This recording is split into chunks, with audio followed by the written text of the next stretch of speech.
Docteur Sami Al-Arian, assalamu alaikum wa rahmatullah et bienvenue aux musulmans pensants. Merci de m'avoir invité. Eh bien, c'est merveilleux de vous avoir parmi nous. Nous nous exprimons aujourd'hui, dimanche 8 mars, plus d'une semaine après l'odieuse attaque contre l'Iran. Docteur Sami, je suppose que la question centrale pour nous tous est qui est en train de gagner? D'un côté, les Iraniens ont cherché à saper la crédibilité des États arabes qu'ils qualifient, selon eux, de serviteurs des États-Unis. Ils ont fragilisé des nœuds économiques essentiels, non seulement pour l'économie régionale, mais aussi, je pense, pour l'économie mondiale. Ils ont réussi à transformer cela en une véritable guerre d'usure. Et je sais que Donald Trump ne s'y attendait pas, hein.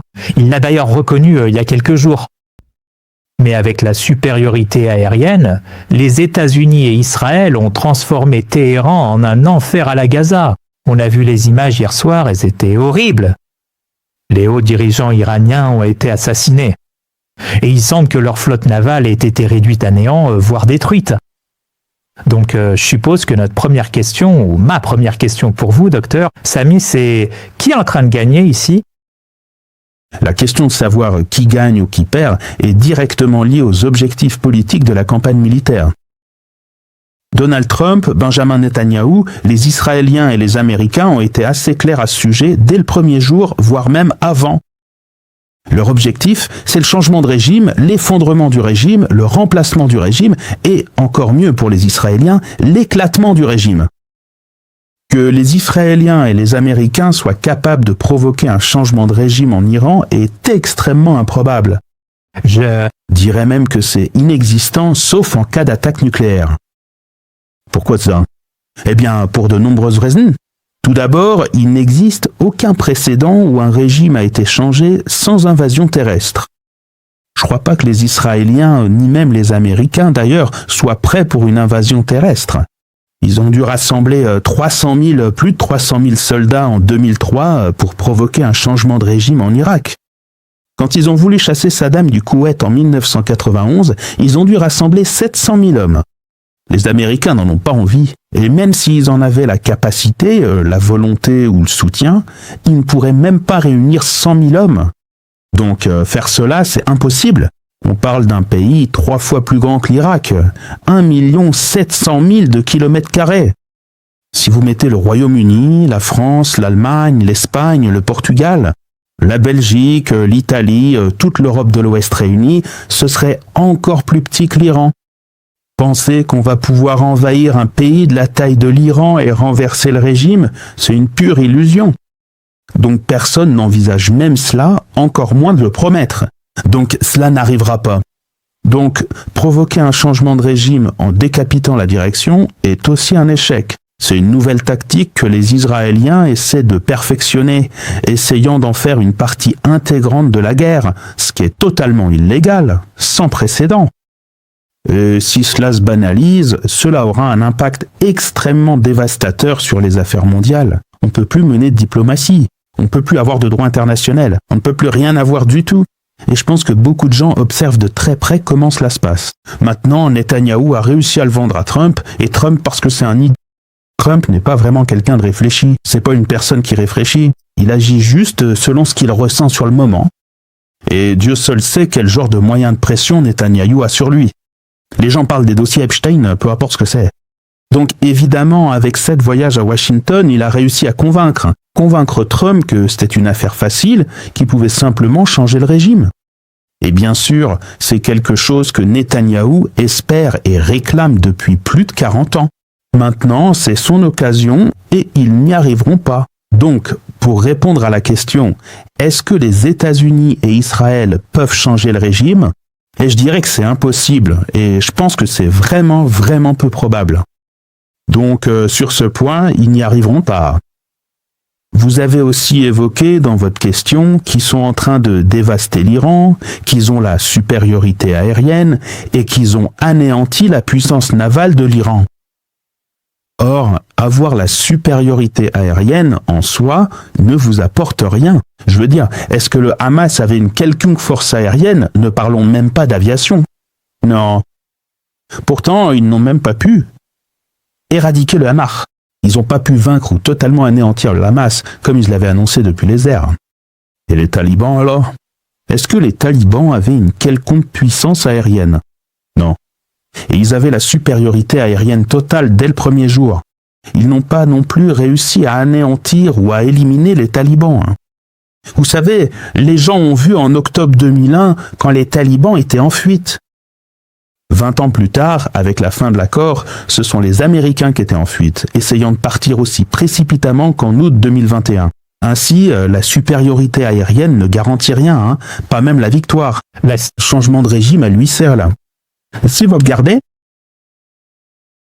la contre-offensive, c'est à quoi nous assistons aujourd'hui, c'est à une guerre asymétrique, comme vous l'avez justement fait remarquer, une guerre d'usure, Cela avantage généralement la partie défensive, celle qui tient effectivement le terrain. Vous avez Israël qui essaye de terminer cela le plus rapidement possible. Ouais, il en va de même pour les États-Unis. Ce que fait l'Iran, c'est qu'il change les tactiques et les stratégies qu'il utilise. Donc, ce qu'ils font, c'est qu'ils frappent toutes les cibles faciles dans la région. L'Iran a promis que s'il était attaqué, il y aurait une guerre régionale. Et il a tenu sa promesse. Ce que nous avons aujourd'hui, c'est une situation régionale. Nous avons plus de 12 pays impliqués. Et la raison pour laquelle 12 pays sont impliqués, ce n'est pas simplement parce que 12 pays voulaient s'impliquer. C'est parce que la plupart de ces pays ont été des États clients ou vassaux. Ils ont des bases américaines sur leur sol qu'ils ne contrôlent pas vraiment. En raison des obligations contractuelles, à cause des accords qu'ils ont passés avec les États-Unis. Les États-Unis contrôlent l'espace aérien et en gros toutes ces bases militaires. Les États-Unis ont au moins plus de 60 bases dans la région. Beaucoup d'entre elles se trouvent dans des pays voisins.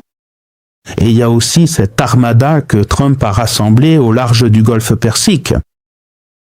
Donc, du point de vue de l'Iran, et là j'essaye juste d'expliquer, du point de vue de l'Iran, toute personne qui va utiliser ces bases militaires, que ce soit les Américains ou d'autres, et que les pays hôtes soient d'accord ou non, c'est un acte de belligérance, et en droit international, ils deviendront des cibles légitimes. Et ils l'ont promis, ils ont été très clairs à ce sujet. Ils ont dit, si vous nous attaquez depuis n'importe quel endroit, que ce soit depuis la mer, des navires, etc., ou depuis la terre, depuis n'importe quelle base militaire, cela deviendrait des cibles légitimes, et nous allons vous attaquer, et c'est exactement ce qu'ils ont fait. Donc ils ont transformé cela en une guerre régionale. Toutes ces cibles faciles, toutes ces bases militaires, Donald Trump n'est pas capable de les défendre, et ils ont tous ces intercepteurs. Maintenant, il faut aussi remonter peut-être à plusieurs décennies. Pourquoi l'Iran possède-t-il cette armada de missiles? Cela remonte à l'expérience des années 1980. Vous savez, la révolution a réussi en février 1979. Très vite, il y a eu toutes ces puissances internationales et régionales qui ont essayé de renverser la révolution, ou au moins de l'arrêter, de la renverser, peu importe. Et ils ont commencé, Satan a commencé, ils ont déclenché une guerre en septembre 1980 qui a duré 8 ans. Des années brutales. Les Iraniens ont peut-être perdu jusqu'à 1,5 million de personnes. Pendant cette guerre, ils n'avaient pratiquement aucun pouvoir. Ils ont compris et ils ont tiré une leçon très dure. Personne ne s'est tenu à leur côté. Toutes les puissances régionales, y compris de nombreux pays arabes, non seulement ont soutenu Saddam Hussein, mais l'ont même financé. Les puissances occidentales, elles, lui ont fourni des renseignements, les précurseurs pour les armes chimiques, elles lui ont apporté du soutien, et ainsi de suite. Cette leçon a été apprise dans la douleur. Ils doivent compter sur eux-mêmes. Et n'ayant pas la technologie pour disposer d'une puissance aérienne, vous savez, ces avions sophistiqués ou des navires sophistiqués, même s'ils en ont construit certains, ils ne sont évidemment pas au niveau de la technologie avancée des États-Unis et d'autres pays avancés. Ils ont donc commencé à se concentrer sur des armes qui peuvent réellement être très douloureuses, très difficiles, faciles à développer, moins cher à développer et qui serait plus efficace. S'ils devaient un jour faire face à une telle situation, comme c'est le cas aujourd'hui. Donc ce qui se passe aujourd'hui, cela fait 40 ans qu'ils s'y préparent. Je veux dire, ce n'est pas comme si c'était quelque chose... Ils ne se sont pas juste réveillés un matin et les gens disent « Oh, ils ont cette technologie ». Non, ils ont travaillé très dur là-dessus. Et pour cela, ils ont dû changer leur système éducatif. Aujourd'hui, l'Iran forme des ingénieurs et des scientifiques et se classe au 4e rang mondial. Je veux dire, cela dépasse de loin de nombreuses industries avancées. Et vous seriez surpris d'apprendre que peut-être la moitié d'entre eux sont même des femmes ingénieurs. Je veux dire, c'est à quel point ils ont réussi à développer cette immense technologie et cette grande capacité à être réellement très efficaces pour répondre aux objectifs qu'ils doivent viser afin de rendre très difficile toute agression contre eux. Donc, si vous regardez l'évaluation de ce qui s'est passé ces 10 derniers jours, 9 ou 10 jours, vous verrez que l'Iran s'en est pris aux assaillants. Dans ce contexte, tous ces intercepteurs devront disposer d'un système d'alerte précoce. Parce que l'Iran a développé de nombreux types de missiles, hypersoniques, missiles de croisière supersoniques, drones, etc. Toutes sortes d'armes très dévastatrices. Certains d'entre eux peuvent contenir jusqu'à 2000 livres ou 2000 kilos de matière destructrice. Et certains de ces missiles, avant l'impact, peuvent se diviser en 8, 10 ou 12 missiles différents, avec des trajectoires très variées. Des bombes à fragmentation. Donc c'est très difficile. Mais ils ont attaqué en premier afin d'épuiser les intercepteurs. Les États-Unis et Israël et le reste de la région, parce que les États-Unis n'avaient pas prévu de défendre le Qatar, les Émirats arabes unis, l'Arabie saoudite, Bahreïn et Oman. Et les Émirats arabes unis, parce qu'ils ne pensaient pas que ces pays seraient des cibles. Mais maintenant qu'ils sont devenus des cibles, la situation est devenue très confuse. Qui allons-nous défendre ? Ils ont décidé de défendre Israël. Donc la plupart de ces intercepteurs, qui étaient déjà peu nombreux au départ, ont été épuisés. Et les Iraniens ont même pu envoyer là tous les missiles de génération afin de justement épuiser cela. Donc maintenant, ceux qui auront la supériorité aérienne, ce ne seront pas les avions, même s'ils ont frappé plus de 7000 cibles en Iran. Ce sera la MERS. Alors, que se passe-t-il ensuite ? Comme je l'ai dit, l'Iran fait 1,7 million de kilomètres carrés, donc pour frapper des milliers de cibles avec l'histoire de la capacité des Iraniens à encaisser la douleur et l'agression, parce que c'est ce qu'ils ont vécu, non seulement en guerre pendant 8 ans, mais aussi sous de lourdes sanctions économiques depuis des décennies. Et ils sont capables de supporter cela. La question est, est-ce que l'autre camp sera capable d'encaisser ? L'État sioniste, le régime sioniste, fait environ 22 000 km², sans compter la Cisjordanie, d'accord ? 44% d'entre eux vivent dans le Grand Tel Aviv. Seront-ils capables de survivre ? Supporteront-ils la douleur qui va leur arriver à cause de ce genre de missiles que l'Iran va envoyer ? Donc, une guerre d'usure sera à l'avantage des Iraniens. Nous pouvons maintenant ajouter, et bien sûr, beaucoup d'autres choses que nous pouvons aborder concernant l'économie, etc. Mais la question, encore une fois, de gagner et de perdre est la première. Cela a trait aux objectifs. Deuxièmement, avec la stratégie que vous utilisez. Et le numéro 3, qui est très important, celui qui aura la détermination et la résolution de poursuivre ce combat. Et vous pourriez affirmer que Donald Trump n'a pas cette détermination. Ils n'ont même pas réussi à vaincre les Houthis. Bref, après 2 mois, il a démissionné. On parle quand même des Houthis, hein. Et vous avez ici un régime révolutionnaire qui compte des millions de partisans et des millions de personnes, ainsi que des institutions bien établies. Et avec la détermination, parce qu'ils pensent qu'il s'agit d'une question de survie, que c'est une guerre pour leur survie, qu'ils sont visés, ce n'est pas juste une bataille. Et ils iraient jusqu'au bout.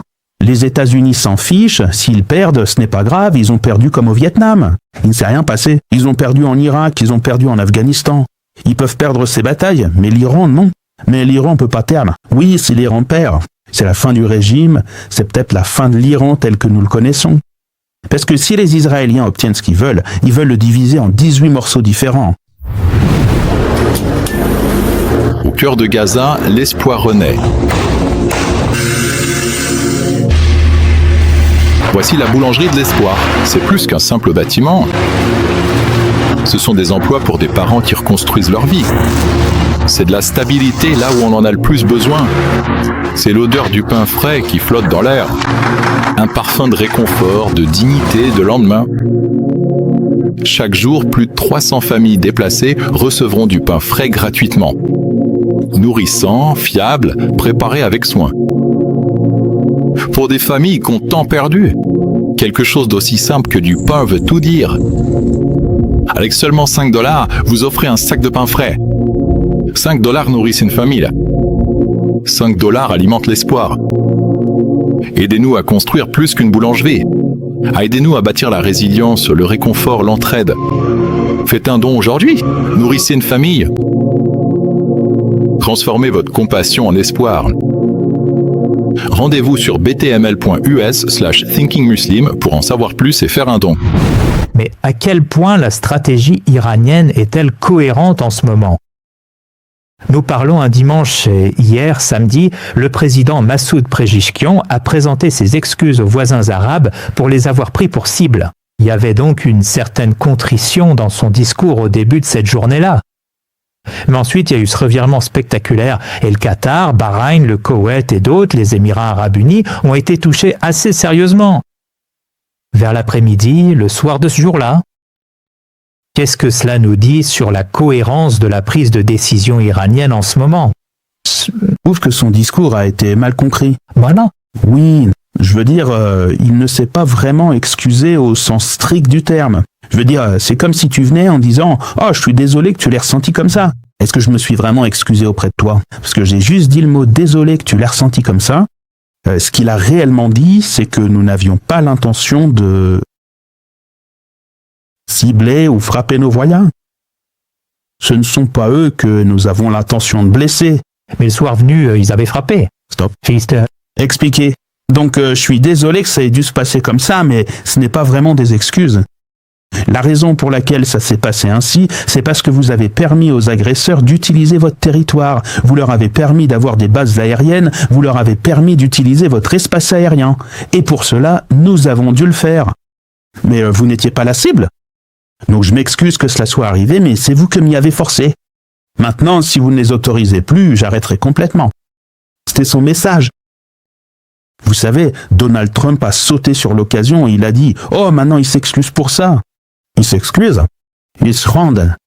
Et ensuite, ce qui s'est passé, c'est que les Américains, pour appuyer ce point, ont commencé à les attaquer depuis les mêmes bases aériennes. Donc c'est pour ça qu'ils ont dû riposter, parce qu'il l'avait déjà dit dans son discours. Il a dit « Si vous les laissez nous frapper depuis les bases aériennes, j'explique ici. Je ne justifie pas, j'explique simplement ce qui s'est passé. Donc on va vous frapper en retour parce que c'est la politique qu'on va adopter. » Donc c'est très cohérent. Non seulement cohérent, mais c'est logique du point de vue de la manière dont on peut mettre son ennemi sous pression. Parce que, encore une fois, la question, c'est la guerre d'usure.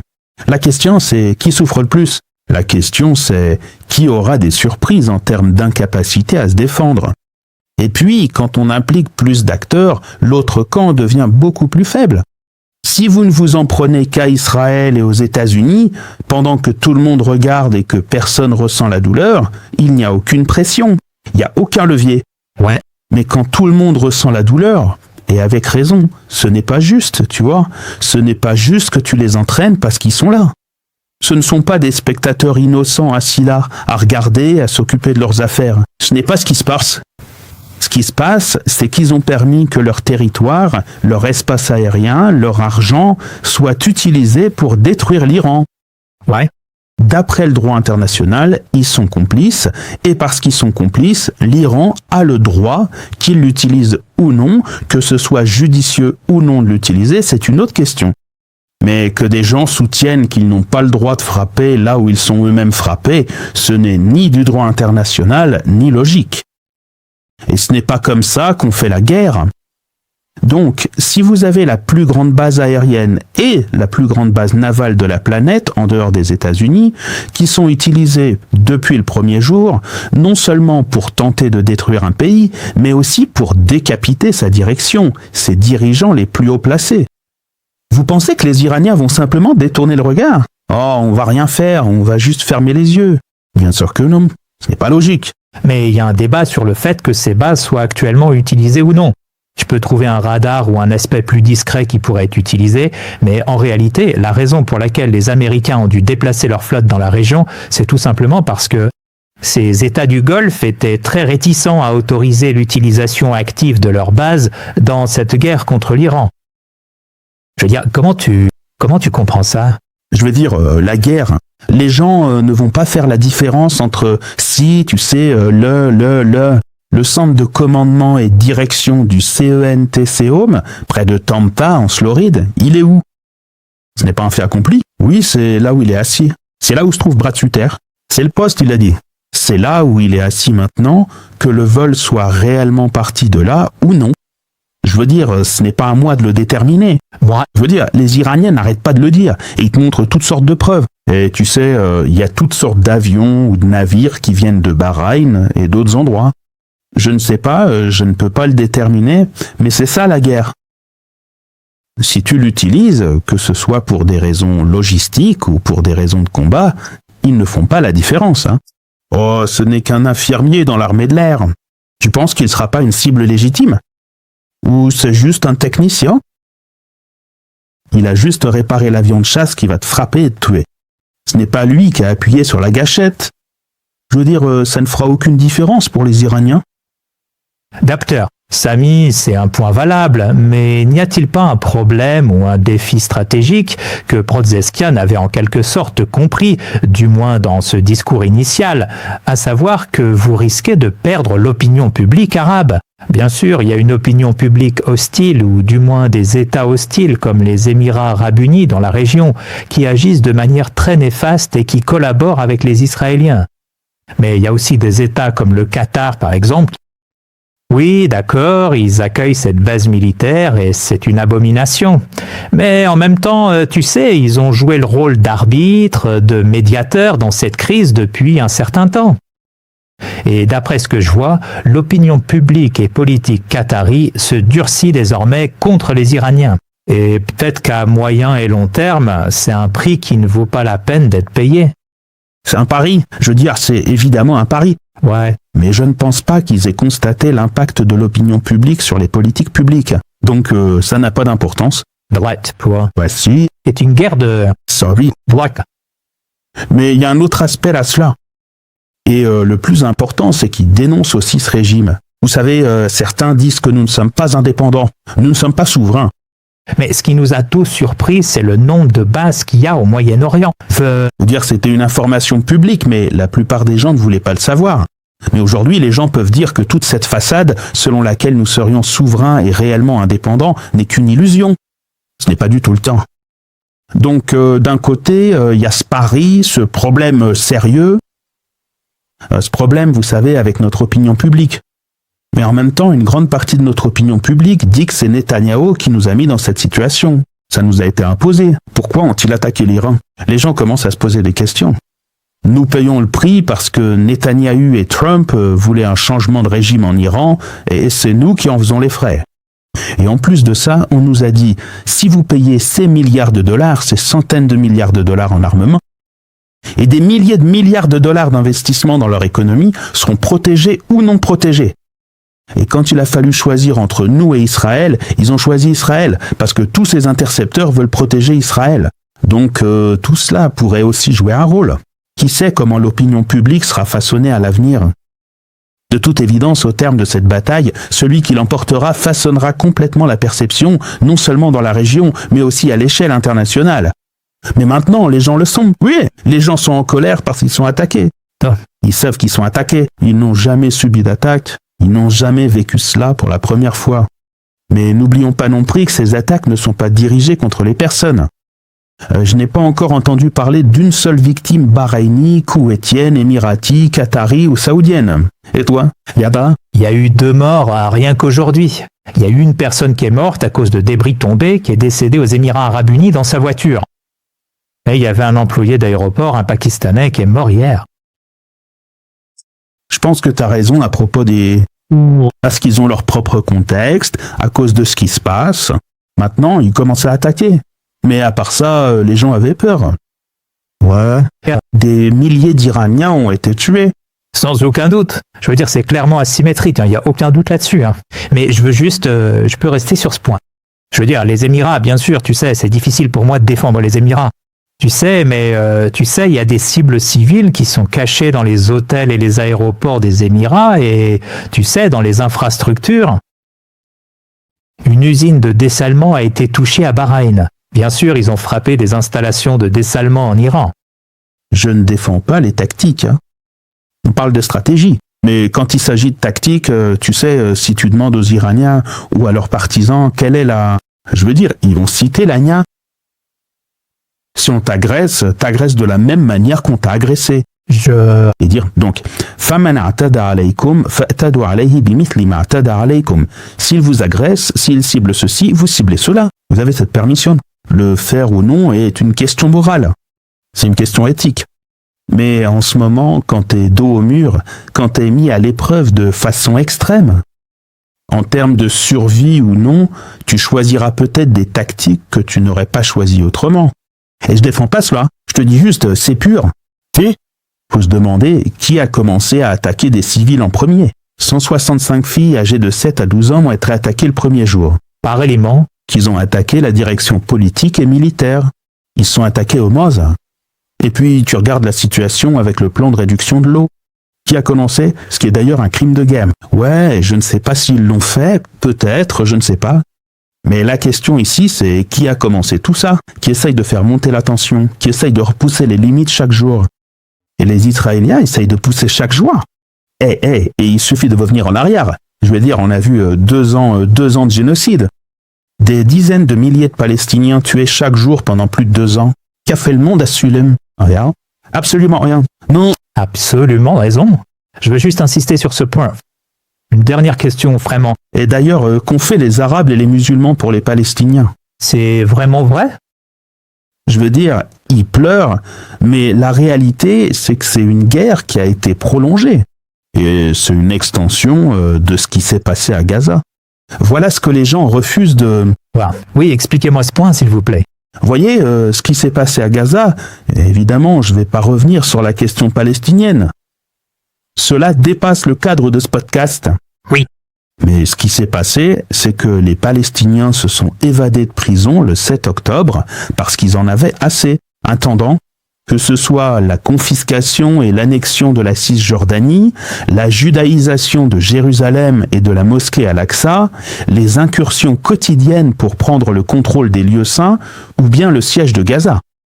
Ou encore l'étouffement des prisonniers, ou la situation globale, à savoir la normalisation avec Israël, en particulier par les grands États musulmans, et la tentative de tout simplement passer outre la question palestinienne et d'y mettre fin. Voilà donc de quoi il s'agit.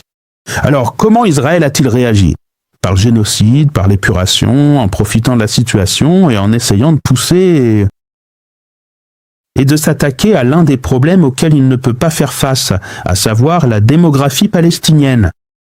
Ils ont donc évidemment essayé de rétablir la dissuasion et de pousser les Palestiniens à mettre fin à la résistance. Mais ils n'ont pas réussi à expulser les Palestiniens de Gaza.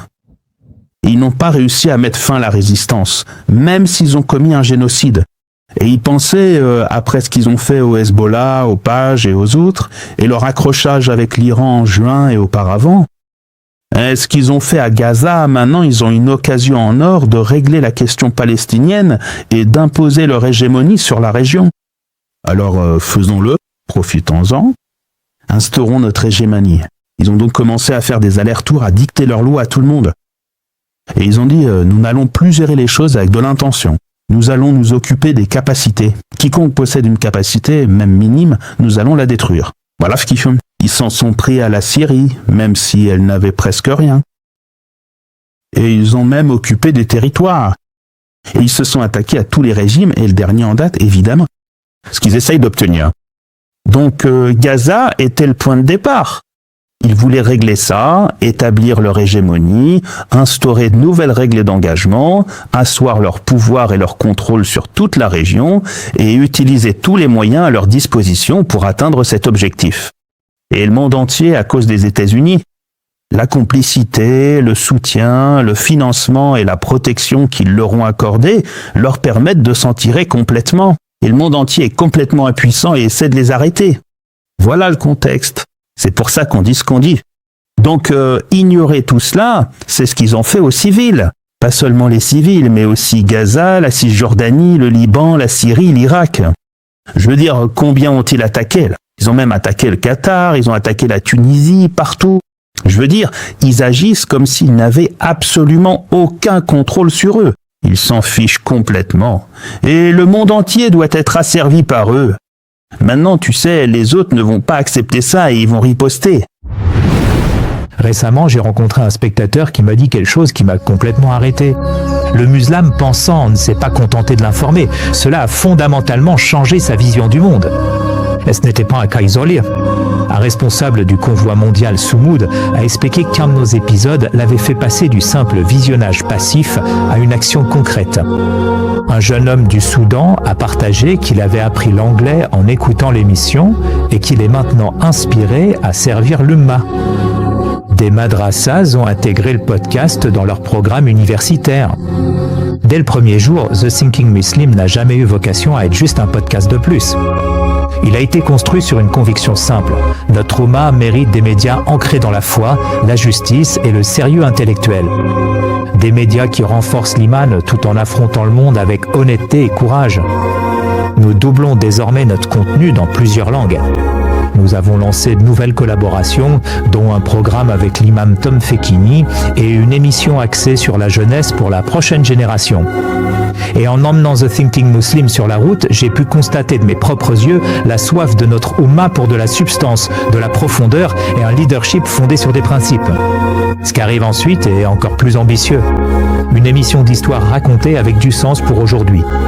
Une série sur des figures transformatrices, une sira politique et du contenu spécialement conçu pour les enfants. La vision seule ne suffit pas.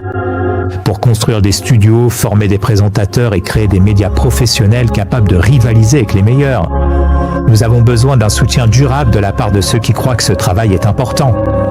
Rejoignez-nous dès aujourd'hui, devenez membre sur thinkingmuslim.com/membership et aidez-nous à construire ce que notre communauté mérite vraiment.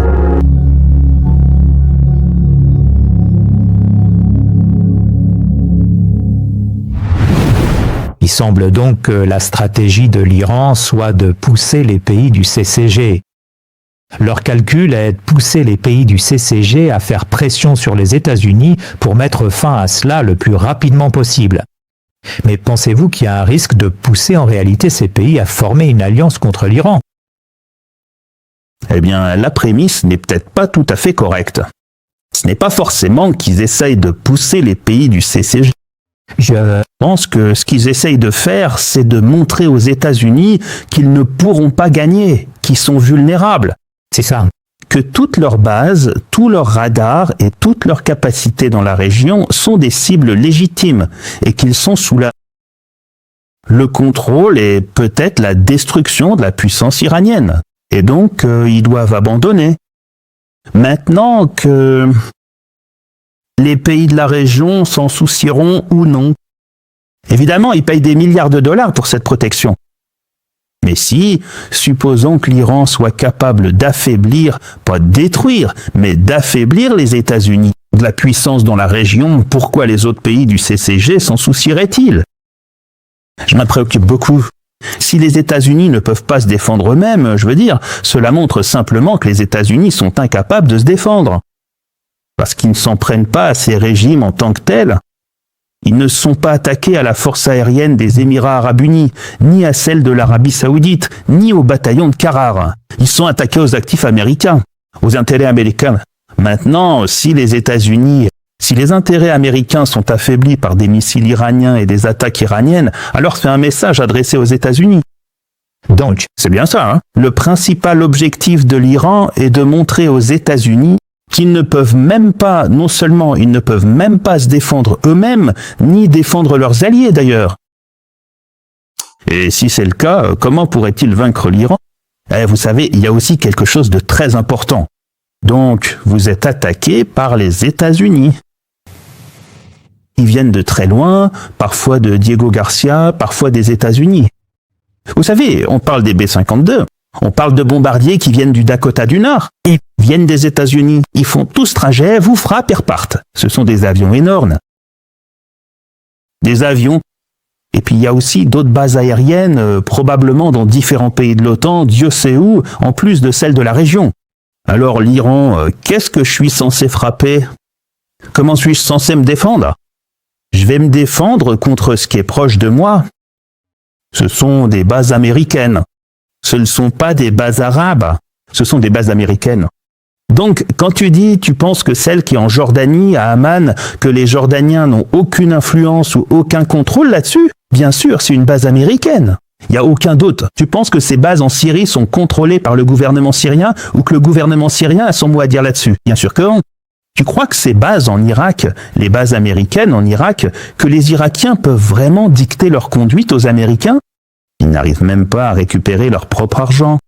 Je ne sais pas si les gens le savent, mais tous les revenus du pétrole irakien, tu sais où c'est déposé? T'as déjà accès depuis 2003, donc on parle d'une période de 23 ans. Chaque centime du pétrole irakien est déposé aux États-Unis, au Trésor américain. Si c'est le cas, peut-on dire que nous sommes indépendants? Peut-on dire que nous sommes souverains? Tu ne contrôles même pas ton propre argent, ton propre budget. Ils te disent genre, oh, est-ce que tu peux débloquer 100 millions de dollars parce qu'on a cette stratégie? Ah, étudions ça. Ah, on peut le déboter. Donc ce que tu dois faire ici, c'est un système de contrôle, un système impérial de contrôle sur la région. Quand Trump vient dans cette région et dit « j'ai récupéré », je pense qu'il ment d'une certaine façon. Il ment comme il respire. Et quand je dis ça, je veux dire qu'il ment en inspirant et il sort un autre mensonge en expirant. Ce n'est pas seulement ça, il y a déjà 2 mensonges là. Mais quand il dit « j'ai récupéré 5,1 mille milliards de dollars », disons qu'il exagère tellement qu'il n'a récupéré qu'1 ou 2 000 milliards de dollars. C'est une somme d'argent et même, ouais. Alors qu'est-ce que ça veut dire? Ça veut dire qu'ils pourraient utiliser ça comme levier sur tous ces pays. De la même façon qu'ils ont confisqué 300 milliards de dollars à la Russie quand elle a envahi l'Ukraine. Ouais. 300 aux États-Unis et 300 en Europe. 600 milliards de dollars ont fondu. Ils se sont évaporés du jour au lendemain de la richesse de la Russie parce qu'ils la contrôlent. Voilà comment ils nous contrôlent. Ils nous contrôlent en imposant, premièrement, pour les pays riches, ils ont dit « vous devez placer votre argent excédentaire dans notre économie. Vous ne pouvez pas vendre votre pétrole, le pétrodollar, sauf en dollars. » Et c'est pour ça qu'ils peuvent imprimer autant de dollars qu'ils veulent. Ils n'ont même pas besoin de les imprimer. Ils ajoutent simplement des zéros dans les banques sans aucune conséquence. Ils ont un levier énorme grâce à ça. Et pour les pays pauvres, ils vous chargent simplement de dettes. Ils vous donnent tellement de dettes que vous pouvez rien faire. Donc si vous êtes un pays en développement mais pas un pays riche, ils vous donnent juste assez d'argent pour vous maintenir à flot. Vous ne pouvez rien faire, vous ne pouvez pas intervenir. C'est comme ça qu'ils veulent rester l'hégémon. C'est comme ça qu'ils veulent qu'Israël devienne l'hégémon dans la région. Et il y a ces autres pays, tu sais, l'Iran et certains autres, des groupes disaient « nous n'allons pas accepter ça ».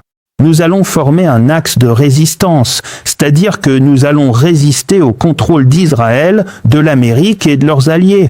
Nous n'allons pas accepter ça. C'est de ça qu'il s'agit. Il s'agit de la libération de l'homme dans cette région.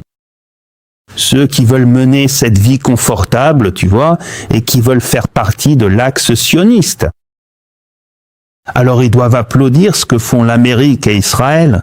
Et ceux qui veulent être émancipés, libérés, ceux qui veulent voir une vraie souveraineté, une vraie indépendance, alors ils devront dire « nous ne pouvons pas accepter cela ». Parce imaginons un instant, et je pense que beaucoup de gens commencent à prendre conscience de ce fait. Imaginons une seconde que l'Iran soit dévasté, vaincu, démantelé, qu'il n'y ait plus de régime prêt à se battre pour son autodétermination, son indépendance ou sa souveraineté. Que se passerait-il alors? Ça deviendrait juste un de ces États? Non. Un de ces États arabes? C'est bien plus que ça. L'Irak? Un véritable... un jour de fête pour Israël. Israël serait aux commandes de toute la région. Laissez-moi vous expliquer ce que cela signifie concrètement. Qu'est-ce qu'Israël veut dans la région? Eh bien, Israël est un État colonial de peuplement. Il a été fondé sur ce mythe selon lequel ils sont un peuple sans terre qui a besoin d'une terre sans peuple. Ils ont vendu cette idée à l'Occident, qui a pensé que c'était quelque chose à soutenir, parce que cela permettait de résoudre deux questions. En une seule fois, ce qu'ils appelaient la question juive en Europe et la question d'Orient. La question juive signifiait ils ne savaient pas quoi faire de leurs juifs en trop à cause du racisme et des préjugés des Européens envers leurs propres juifs. Et ils n'arrivaient pas à se débarrasser de leur antisémitisme, et ce problème persistait toujours. Et après Westphalie, après l'époque des Lumières, et après l'intégration de nombreux groupes dans les sociétés européennes, l'antisémitisme persistait, notamment même en Europe de l'Est.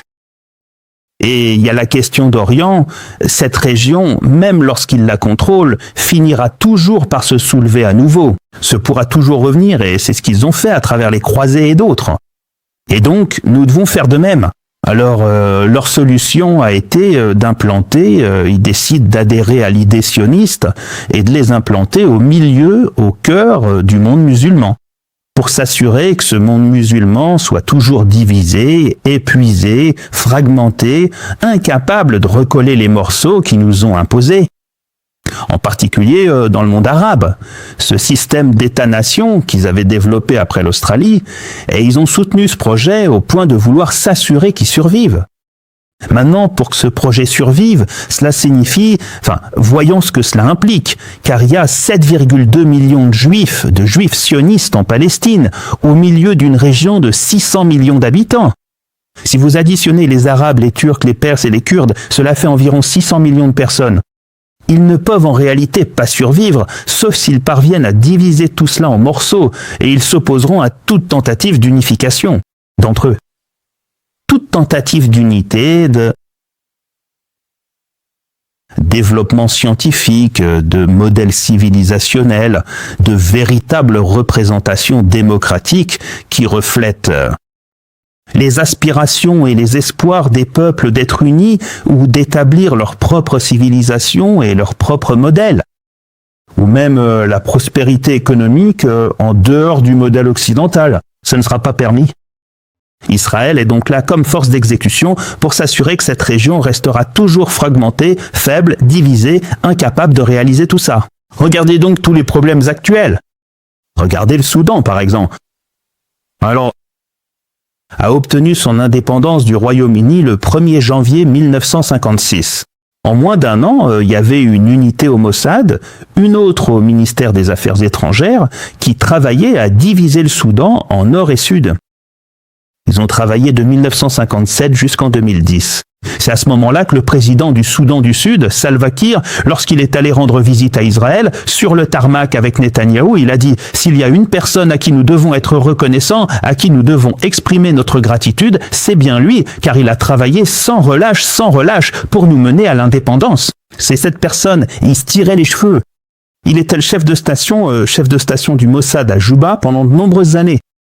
Si l'on observe la tentative de création d'un État kurde, on constate qu'ils ne se soucient pas des Kurdes, mais c'est pourtant très important pour eux, car cela peut constituer une barrière entre les Arabes, et s'ils agissent ainsi, ils peuvent alors diviser les nations musulmanes. Donc, le plan d'Israël est de morceler le monde musulman en petites entités insignifiantes afin qu'Israël puisse poursuivre son projet de grand Israël. Oui, et vous pouvez vérifier cela. Une étude a été publiée en avril 1982. Vous pouvez désormais le consulter sur Internet avec une traduction anglaise intégrale réalisée par le professeur Israël Shaak de l'université hébraïque. Ça s'appelle le plan ODED. Tu sais, le plan Yinan, ODD Yaninon, le plan Yinan. Qu'est-ce que c'est? C'est qu'il a dit à l'époque parce qu'ils allaient rendre le Sinaï à l'Égypte.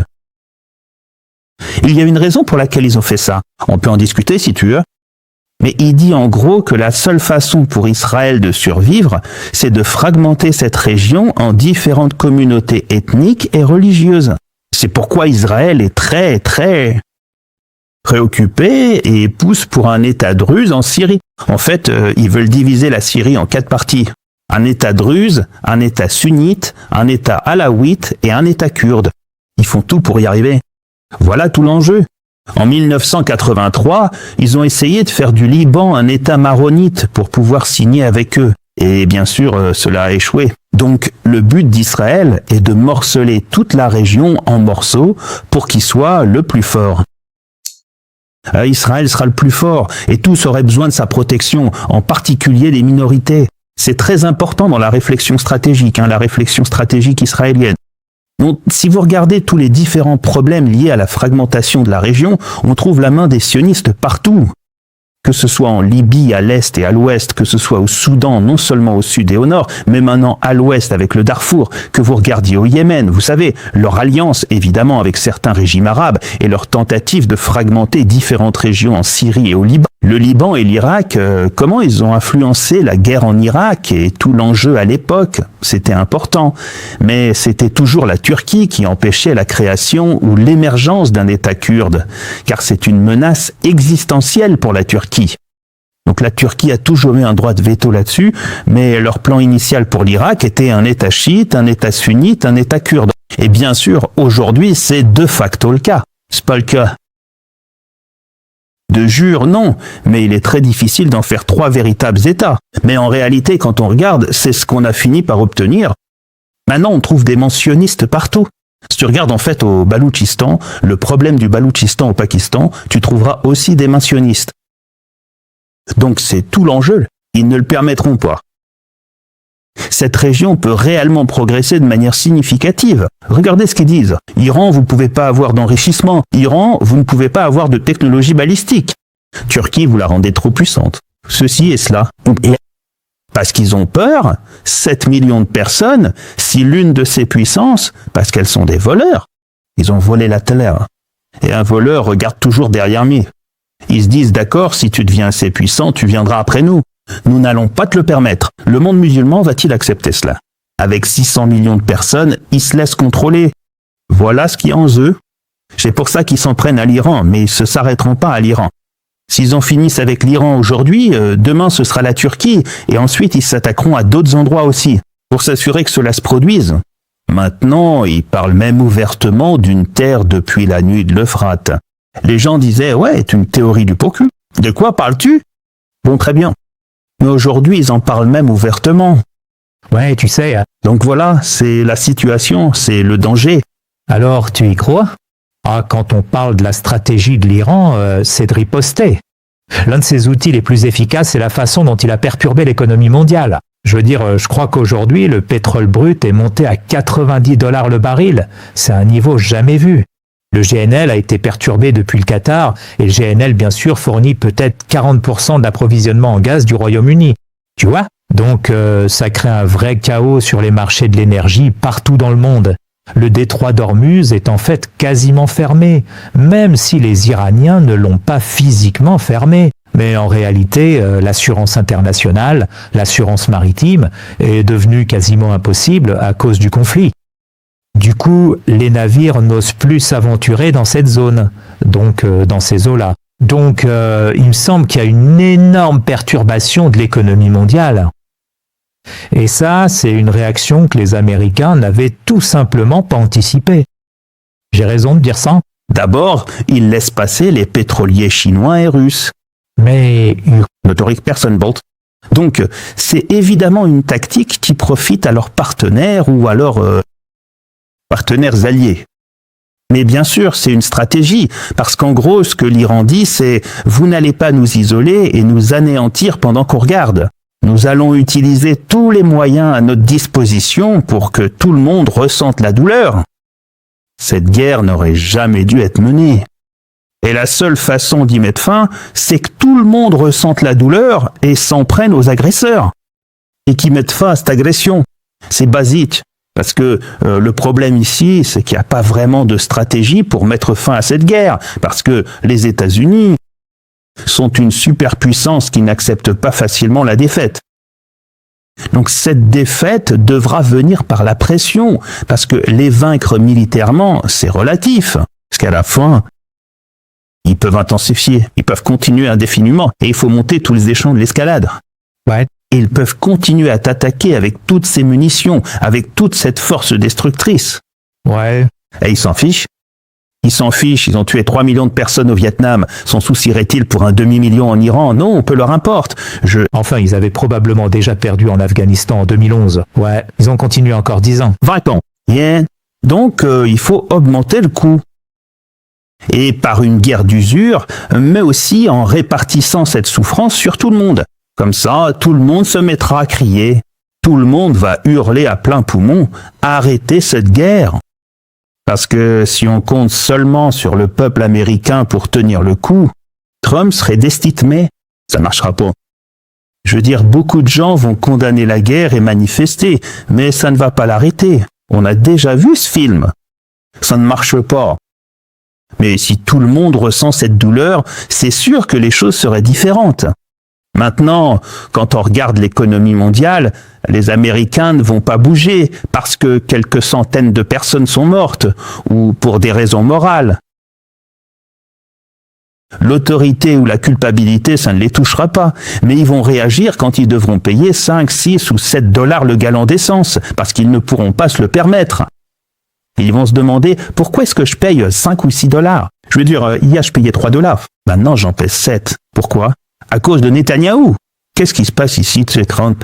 Ils ne peuvent pas commencer à poser des questions. Voilà la vraie pression. Cela n'arrivera qu'à travers la fermeture de l'État de Hormuz. Et Trump dit qu'il va y avoir une escorte navale pour ces pétroliers. Laissez-le essayer. Autrement dit, c'est un vrai test. Je veux dire, le monde entier devrait considérer cela comme le véritable test. Qui est réellement en train de gagner? Votre première question. Si Donald Trump, il est capable d'escorter des pétroliers de la région du Golfe à travers l'état des hormones à l'extérieur, qui est d'environ 20. Alors, il tient parole et il gagne. S'il est incapable de faire cela, alors il perd gros. Et non pas, il ne perd gros sur le champ de bataille, mais aussi sur le plan économique. Oui, donc vous parlez de 90 aujourd'hui. Attendez de voir quand ça atteindra 200 et 300. Que vont-ils faire à ce sujet? Il ne peut rien faire. Mais il y a une autre chose à laquelle vous venez aussi de faire allusion, et je pense qu'il est très important de le souligner, c'est que dans la réflexion stratégique, cela pourrait aussi être un élément de fond de ce qui se passe. Ils contrôlent maintenant le pétrole du Venezuela, même si c'est du brut et qu'il est sale, mais cela reste considérable, plus de 300 milliards de barils. Ils voulaient aussi contrôler le pétrole iranien. Vous savez, l'une des choses, dire aux Iraniens de ne pas vendre de pétrole aux Chinois. Pourquoi? Parce qu'il essaye d'avoir un levier sur les Chinois. Donc il pense que c'est un autre atout stratégique pour lui. Alors pourquoi pensez-vous que les Chinois sont restés apparemment très silencieux à ce sujet? Je veux dire, vous savez, ces vieux dictons de Napoléon, si ton ennemi fait une erreur, laisse-le continuer. Je comprends ça. Mais les Chinois ne condamnent pas. Hier, par exemple, je me souviens avoir écouté un discours du ministre chinois des Affaires étrangères. Il paraissait très modéré et très mesuré sur ce sujet. Pourquoi, selon vous, les Chinois ne protestent-ils pas autant qu'on pourrait s'y attendre de la part d'un pays qui, vous savez, achetait presque 100% du pétrole iranien? Je pense que les gens ne devraient pas accorder trop d'importance à ce que les gens disent. Je pense qu'ils devraient surtout regarder ce qu'ils font. C'est vrai. Que font les Chinois? Je pense que les Chinois ne veulent pas que l'Iran perde. Si l'Iran perd, cela coûtera très cher à la Chine pour continuer à fonctionner. Et puis, quand on voit son ennemi commettre des erreurs, on ne l'aide pas à les éviter. Je veux dire, les Américains ont commis tellement d'erreurs, des erreurs stratégiques. Les Chinois sont tellement nombreux. Vous savez, je suis content de voir que ça continue aussi longtemps que possible, car cela leur donne beaucoup de temps pour rattraper leur retard.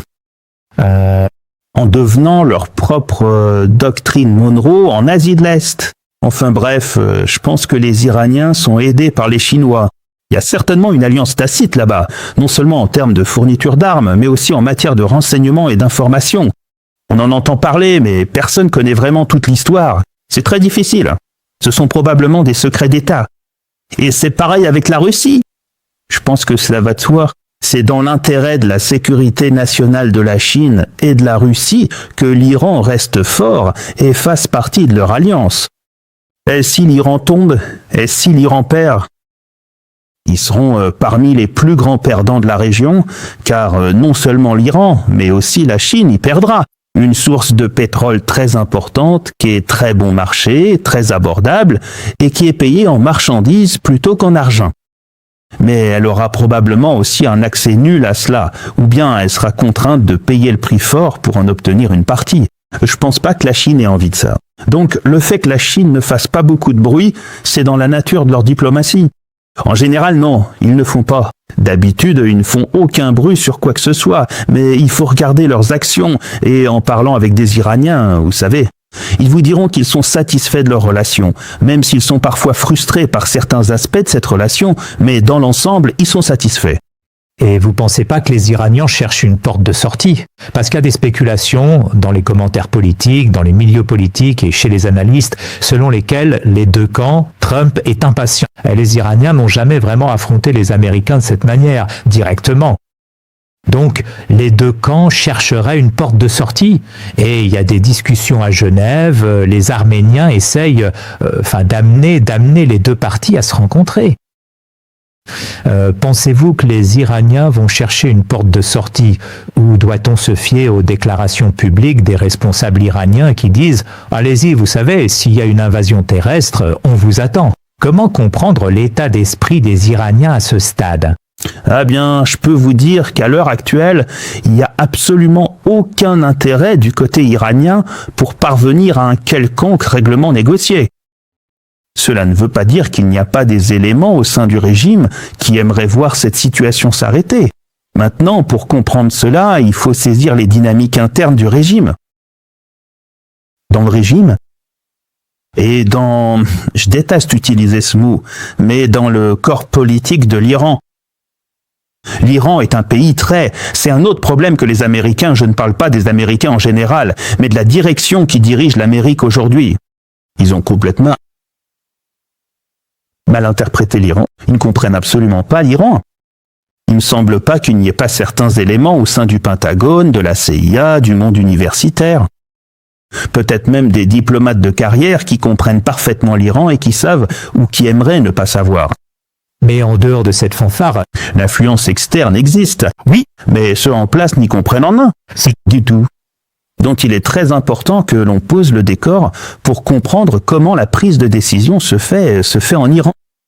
L'Iran est composé de nombreuses institutions et ils ont probablement le système de frein et contrepoids le plus rigoureux au monde en matière de prise de décision. Je n'ai jamais vu quelque chose de semblable. Ce n'est même pas le cas aux États-Unis, où tout est principalement contrôlé par le président et la branche exécutive. Ce n'est même pas le cas en Russie. Ce n'est pas le cas en Chine, ni dans aucun autre grand pays. Ils ont toutes ces institutions qui surveillent mutuellement. Les gens pensent, il y a quelqu'un qu'on appelle le guide suprême et c'est lui qui décide de tout. C'est pas du tout vrai. Oui, bien sûr, il va s'impliquer dans les grandes décisions, mais ce n'est pas lui qui les prend. Donc ce qu'il y a, ce sont 9 institutions différentes qui se contrôlent les unes les autres. Vous savez, il y a un parlement, un pouvoir exécutif, un pouvoir judiciaire, qui sont les 3 branches classiques du gouvernement. Et puis il y a d'autres institutions qui les surveillent. Et ensuite, il y a le guide suprême qui est censé représenter l'unité du pays et qui est censé être le symbole de l'idéologie et de ce que signifie être une révolution. Vous connaissez les objectifs de la révolution islamique lorsqu'elle a commencé il y a 47 ans. Il est censé incarner cela et il dispose ensuite des institutions qui vont protéger cela. Ceci qui est, vous savez, pour eux, la valeur morale, c'est l'incarnation idéologique et philosophique de ce que représente le pays. Il ne s'agit pas simplement d'un pays qui cherche à faire avancer l'apostrophe A. Objectif de certaines classes dirigeantes au sein de la société, que ce soit la classe aisée, la classe capitaliste ou ceci ou cela. C'est quelque chose de bien plus que ça. Voilà ce que c'est. Donc tout ce qui te reste maintenant, c'est qu'ils ont dû créer 2 institutions militaires. Tu sais comment les États, après l'Australie, monopolisent en gros la violence.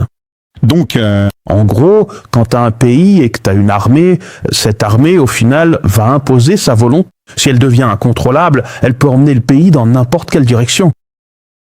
Et pire encore, si elle tombe sous le contrôle d'une organisation d'influence étrangère, d'une entité étrangère ou d'une puissance étrangère, elle peut complètement l'emmener dans une direction différente. Donc les Iraniens se posaient la question, comment allons-nous protéger notre révolution ? Les valeurs morales, ce que cela représentait, ce que cela signifie d'être une république islamique, comment allons-nous protéger tout cela ? Alors ils ont cette idée qu'ils vont avoir une armée. Et l'objectif principal de l'armée est de protéger les frontières. Ouais. Et ensuite, nous allons créer une garde révolutionnaire islamique qui, elle, va protéger notre révolution. Donc, comme ça, l'armée ne pourra jamais prendre le contrôle du pays. Maintenant, vous avez cet Iran, et donc ils sont allés là-bas, et bien sûr, ils ont, vous savez, je ne veux pas trop entrer dans les détails, mais ils ont créé cela. Et puis, il y a une classe politique au sein du régime dans laquelle certaines personnes voient l'Iran dans un système d'État-nation qui, vous savez, cela s'inscrit davantage dans leur réflexion stratégique, et d'autres qui considèrent l'Iran comme un modèle pour l'Oumma islamique, au sein de laquelle il existe des problèmes plus profonds qu'il faut résoudre et où l'Iran doit jouer son rôle, le plus important étant la question de la Palestine. Donc, ce sont deux tendances différentes. Une voit le rôle de l'Iran comme étant plus tourné vers l'intérieur. Et ils ont dû supporter beaucoup de coups, ils ont énormément souffert à cause de cela. Et d'autres qui voient ça. Cette douleur en vaut la peine, parce que nous sommes un modèle pour le monde musulman, afin de pouvoir atteindre notre indépendance et notre souveraineté et défier nos ennemis. Ces deux tendances sont donc toujours présentes. Et puis, parfois, le président est issu de telle tendance, parfois de telle autre.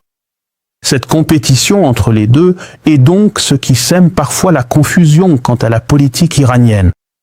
Mais ne nous trompons pas, ce n'est pas difficile. Diviser, d'accord ?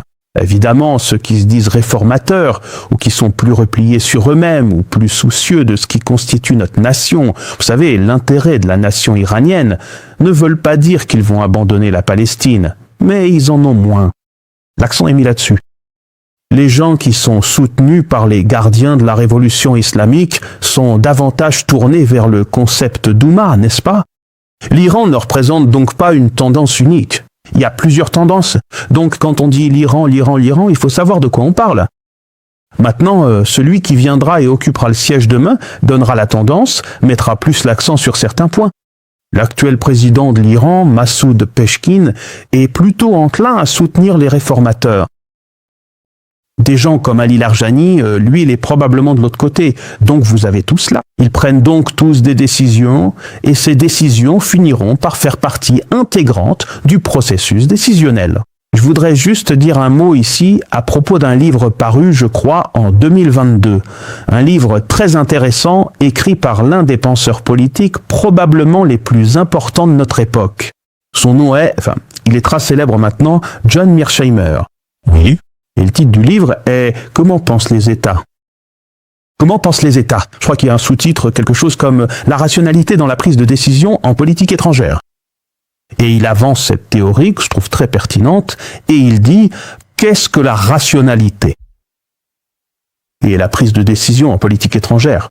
Il dit qu'il faut remplir deux conditions. La première condition, c'est qu'en tant que décideur, il faut avoir autour de la table toutes les théories. Lorsqu'on prend une décision qui soulève des inquiétudes, cette décision, elle doit reposer sur une théorie crédible, ne peut être fondée sur des craintes non crédibles. Et puis, dans le livre, il donne 14 exemples différents. 10 cas où les gens pensaient qu'il s'agissait de décisions non rationnelles, il prouve qu'elles étaient rationnelles. Et 4 cas où les gens pensaient qu'elles étaient rationnelles, alors qu'en réalité, elles étaient irrationnelles. Donc, Il a dit, vous devez avoir des théories rationnelles lorsque nous nous asseyons. Et ensuite, le décideur doit remplir la deuxième condition. Il doit tous les écouter. Qu'ils en débattent, qu'ils trouvent une solution, qu'ils se disputent bec et ongle, et ensuite, il pourra faire le russe. Ce que j'essaye de dire, c'est que cela se produit. L'Iran permet cela parce qu'il continue de nommer différentes personnes dans ses différents conseils, au fur et à mesure. Donc, quand vous venez dire qu'ils ont adopté cette stratégie, vous verrez que cette stratégie a beaucoup de sens. Irrationnelle. Parce qu'elle a été débattue, elle a été discutée, elle a fait l'objet d'allers-retours. Donc, quand vous demandez comment se prend la décision en Iran, comment cela se passe-t-il ? Cela se fait à travers un système très sophistiqué. Vous savez, j'ai essayé de vous en donner un aperçu. Mais au final, ça décante S'il s'agit de sécurité nationale, il y a un conseil de sécurité nationale. Et c'est eux qui prennent les décisions, et ensuite ils réunissent tout le monde. Les gardiens de la révolution sont là. L'armée est là. La justice est là. Le guide suprême supervise ce processus pour s'assurer que tout est bien fait. Et si quelque chose se passe mal ou de travers, il va les rappeler à Londres. Par exemple, il a émis sa fatwa. Non, vous savez, nous n'allons pas avoir d'armes nucléaires. Est-ce que cela veut dire que chaque Iranien est d'accord? Bien sûr que non. Mais il a imposé cette condition. Nous n'allons pas développer d'armes nucléaires. Évidemment, l'Occident ne l'a pas cru. Mais maintenant, il pourrait le regretter, parce que quelqu'un pourrait venir et en fait annuler cette fatwa. Et là, il serait vraiment dans le pétrin. Mais que cela arrive ou non, je n'en sais rien. Mais pour revenir à cela, la prise de décision dans ce système qu'ils ont créé est extrêmement complexe, compliqué. C'est très méthodique, et ensuite cela aboutit à des résultats pour eux. Merci, monsieur. Je veux dire, c'est intéressant. Je voudrais juste poser une question, vraiment. Je veux dire, nous sommes dans cette émission depuis un certain temps. Nous sommes très critiques envers tous les gouvernements musulmans et la façon dont ils ont agi à propos de Gaza et la façon dont ils agissent en général. Et l'Iran n'a pas été une exception à cela. Je veux dire, oui, bien sûr, il y a des courants réformistes et il y a, vous savez, des courants plus révolutionnaires. Et la tendance révolutionnaire, comme vous l'avez dit, met davantage l'accent sur l'Oumma. Mais vous savez, on n'a pas vu cela à l'œuvre ces 10-20 dernières années. Je veux dire, si vous regardez simplement les actions de l'Iran et de ses milices en Syrie, ou leurs actions en Irak, ils ont commis des crimes horribles contre des populations. Ils ont assassiné des gens, ils ont commis des crimes comme ceux commis par les Israéliens. À Gaza, c'est comparable, non? Donc cette colonne vertébrale morale dont vous parlez, du régime, eh bien d'une certaine manière, cette colonne vertébrale morale a disparu. Durant cette dernière période, où il semble, au nom de la politique étrangère nationale et pour renforcer leur profondeur stratégique dans la région, ils ont compromis certains de ces principes initiaux. On peut dire les revendications de la révolution, qui étaient bien plus pan-islamiques que ce qu'elles sont devenues. Je veux dire, on n'a pas besoin de trop s'attarder là-dessus, mais je ressens juste que... En fait, c'est très important et je dois revenir là-dessus. Parce que... Si on ne comprend pas la situation, on va finir par tirer de mauvaises conclusions. D'accord. J'ai 2 points à apporter ici. Le premier concerne quelque chose que nous venons d'apprendre récemment. Il y a eu une correspondance entre Yessenwar et Ismaël. Oui, maintenant t'as le chef du Hamas à l'extérieur et le chef du Gaz. Les Israéliens ont réussi à capturer les ordinateurs du Hamas et ils ont publié environ 30 documents. Ouais. La plupart datent de 2021 et après, y compris 2023, et beaucoup concernent aussi ce qui s'est passé. Tu sais, une fois que tu les lis, t'entres dans la tête d'un haut responsable. Pourquoi il a pris cette décision, ce qu'il avait en tête et comment elle a été prise. Ouais. Et c'est très important. Évidemment, je n'ai pas le temps de passer en revue chaque aspect. Mais ce qui est important, c'est le rôle de l'Iran ici. Parce qu'il parlait, et c'est d'ailleurs pour ça qu'Israël a décidé d'assassiner certaines personnes. Parce qu'il faisait évidemment partie de ce qui s'est passé. Donc il propose 3 scénarios. Et le scénario 1, 2 et 3, le 3e, c'est ce qui s'est réellement passé le 7 octobre. Ouais. Les scénarios 1 et 2 concernaient l'implication d'autres puissances. Tu vois, comme le Hezbollah, les Houthis et d'autres qu'il essayait d'impliquer. Tous ensemble attaquer Israël. Et ensuite, il dit « J'ai voulu convaincre les Iraniens de participer, ou au moins de soutenir cela. » Maintenant, Ismail Haniyeh a effectivement répondu. Il s'est rendu là-bas et a effectivement parlé aux Iraniens. C'est pour ça que Netanyahou et d'autres s'en prennent aux Iraniens, parce qu'ils pensent qu'ils font partie de tout ça. Donc les Iraniens, et ensuite il lui donne un certain chiffre, tu sais, genre 15 millions de dollars par mois ou quelque chose comme ça, tu vois, genre 90 millions de dollars. Il veut libérer la Palestine avec 90 millions de dollars. Donc, ou au moins attaquer. Donc, la question c'est à quel point l'Iran était engagé à soutenir la Palestine. C'était là. On pouvait voir qu'ils recevaient des millions de dollars. Ouais. Ils étaient soutenus, même si l'Iran disait « on va pas, on n'est pas d'accord avec ce plan. » Ouais, mais on va y réfléchir. Mais La Syrie. j'y viens. Ouais. C'est mon prochain toit. Ouais. Ce serait aussi mon prochain point, mais laisse-moi finir ça. Ce que j'essaye de faire ici, ce que j'essaye de vous exposer ici, c'est que leur engagement envers la Palestine, ça, pas de la rhétorique. Leur engagement vers la Palestine. Ils ont donné, d'après ses correspondants, des dizaines de millions de dollars, y compris, il a dit, nous, vous savez, ce qui reste, c'est 45 millions. Ouais. Et ils ont promis de les payer, donc exposons-le maintenant. Vous pouvez retourner parler aux gens du Hamas et ils vous le diront. Ouais. Beaucoup de choses, évidemment, concernant à quel point ils ont aidé pour les tunnels et les ouvertures, et ainsi de suite. Maintenant, passons à deux principes. Que se passe-t-il lorsque deux principes entrent en collision ? Le principe de l'autodétermination, de l'indépendance, ou plutôt lutter contre la tyrannie et le principe de combattre Israël en tant que plus grande menace. Parce qu'en général, les gens soutiendraient ces principes. Alors, que se passe-t-il si ces deux tendances, ou ces deux priorités, ou ces deux impératifs s'opposent l'un à l'autre ? D'accord.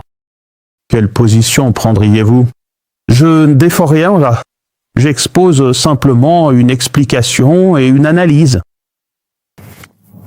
Après Westphalie, on a ce qu'on appelle le monopole de la violence par l'État. Maintenant, ça ne veut pas dire que Westphalie l'a créé. On a eu cette violence exercée par ceux qui la détenaient tout au long de l'histoire, dans laquelle les gens pouvaient avoir un état significatif. Mais cela va trop loin en manipulant la violence pour un objectif particulier. Cela ne le rend pas juste, mais parce qu'il monopolise la violence, il la perd. À l'heure actuelle, en ce moment même, je me surprends à remettre profondément en question une grande partie de ce que la plupart des gens considèrent généralement comme des vérités absolues ou des faits établis concernant l'ensemble de ces sujets complexes.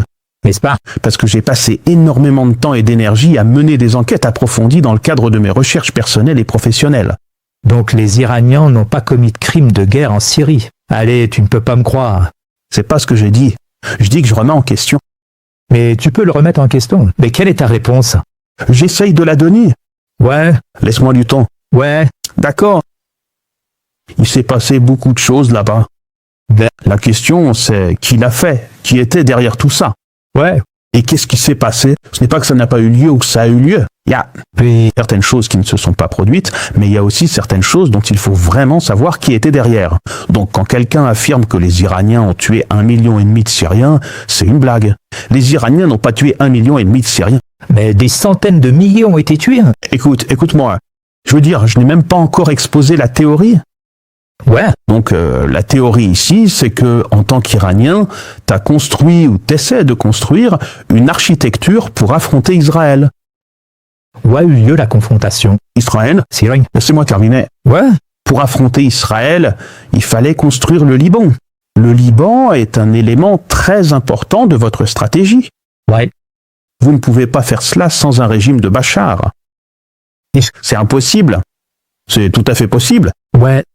Vous vous êtes donc allié, malgré vos divergences, avec le régime de Bachar. Ce n'est pas un régime islamiste. Il ne se soucie pas vraiment de vous. Mais vous pouvez le manipuler, vous pouvez l'utiliser, vous pouvez le soudoyer, vous pouvez l'exploiter pour faire avancer votre stratégie. Et il a prouvé qu'il était prêt à le faire. Et pour être juste, il n'a jamais vraiment abandonné, vous savez, des terres ou quoi que ce soit de ce genre, comme l'ont fait d'autres régimes arabes, ou accepté une normalisation ou quoi que ce soit de ce type, malgré les nombreuses promesses qu'il aurait pu obtenir. D'accord.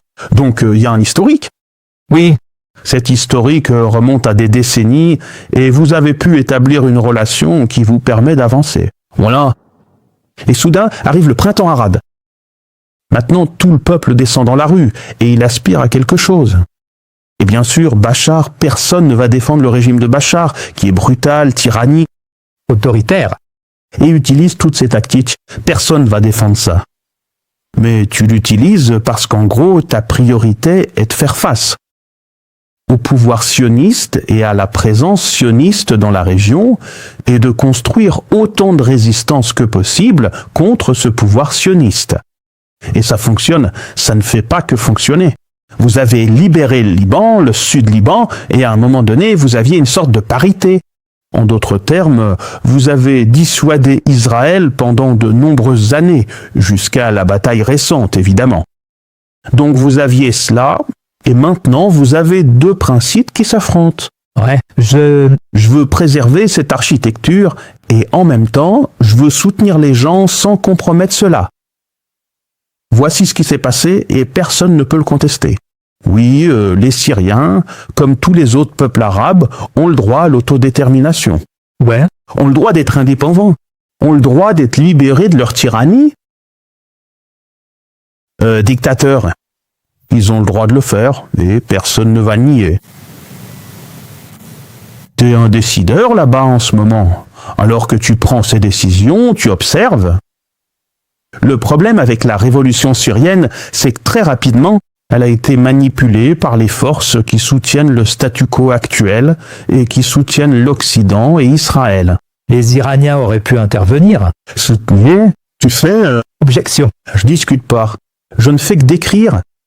Non, mais Je, je pense que vous êtes docteur, Samy. si vous voulez pas écouter, tant pis.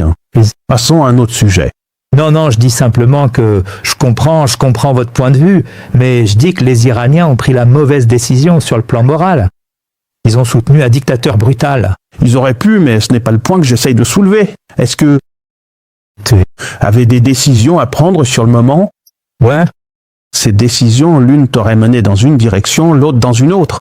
ouais, Maintenant, il est possible, bien sûr, que t'aies pris la mauvaise décision. Je discute pas. Merci, qu'ils ont pris la bonne décision. Je décris simplement que la décision qu'ils ont prise est rationnelle. Les gens essayent de faire valoir que tout cela repose uniquement sur le sectarisme. Parce qu'ils sont chiites, c'est pour ça qu'ils ont fait ça.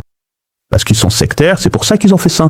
Parce qu'ils détestent les sunnites, c'est pour ça qu'ils ont fait ça. Parce qu'ils pensent que nous sommes les fils de Yazid, c'est pour ça qu'ils ont fait ça. Je dis que ce n'est pas le cas. Maintenant, est-il possible qu'ils aient pris la mauvaise décision? Bien sûr, c'est possible. Ce n'est pas mon argument. Mon argument, c'est qu'il y a une décision rationnelle derrière tout ça. Non, mais personne ne discute. maintenant, cette décision rationnelle aurait pu être la bonne ou la mauvaise décision. Mais il faut aussi garder à l'esprit que tout ce que vous entendez n'est pas forcément vrai. Parce que j'ai interrogé des Syriens. Vous savez, j'ai fait venir des Syriens de l'intérieur. J'en ai interrogé beaucoup. Parce que, évidemment, ça m'inquiète beaucoup en tant que personne si c'est vraiment le cas. Mais une grande partie des informations, certaines sont vraies et d'autres sont complètement fausses par rapport à ce qu'on nous raconte. Et qui est vraiment derrière tout ça? Parce que maintenant, il y a toutes ces forces de sectarisme, de fragmentation, de puissance impérialiste, d'Israéliens, de sionistes, tous ces groupes qui poussent dans cette région. Vous savez, je peux vous dire, par exemple, une ancienne personnalité qui est quelqu'un de très respectable. Il a été le premier à être élu Premier ministre en exil syrien, hein. Il me l'a dit lui-même.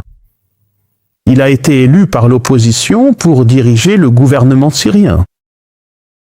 Et il a dit, après avoir été élu, je crois qu'ils étaient 33 ou quelque chose comme ça, que la personne qui dirigeait toute l'opération, c'était le chef des services de renseignement saoudien.